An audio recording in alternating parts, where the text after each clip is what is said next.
In addition to adding and removing items from arrays, we often need to find items within an array. JavaScript provides several built-in methods for this purpose. In this lesson, we'll focus on two of them, indexOf and includes. Let's continue with our grocery list example. Suppose we have the following list. Let grocery list equals apples, bananas, oatmeal, and milk. And we want to find the index of oatmeal. To find the index of oatmeal in the list, we use the indexOf method like this. Let oatmeal index equals grocery list indexOf oatmeal. The indexOf method returns the first index at which a given element can be found in the array, or -1 if the element is not present.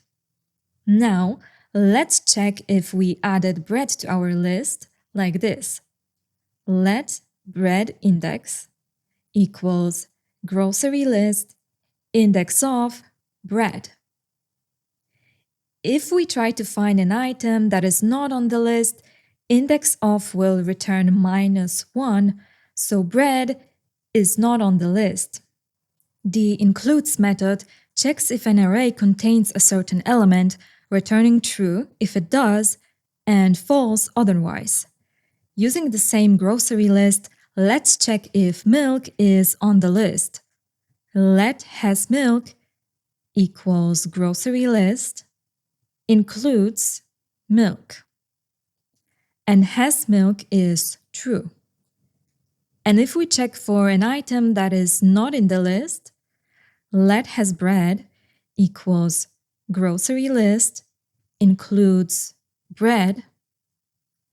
Has bread is false. Let's practice what we have learned. Here is an exercise for you. Pause the video and try to find a solution yourself. When you are ready, press play to see an example solution. Here is an example solution. Let's declare the array first. Let grocery list equals milk, bread, and butter.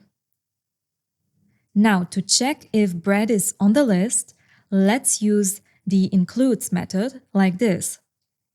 Let has bread equals grocery list includes bread, and the result is true. Now, to find the index of butter, let's try this. Let butter index equals grocery list index of butter, and result is 2. To check if cheese is in the array, let has cheese equals grocery list includes cheese. And the result is false. So let's add cheese to the list like this. Grocery list push cheese. Finally, to find the index of milk, let's use the indexOf method. Let milk index equals grocery list indexOf milk. And the result is 0.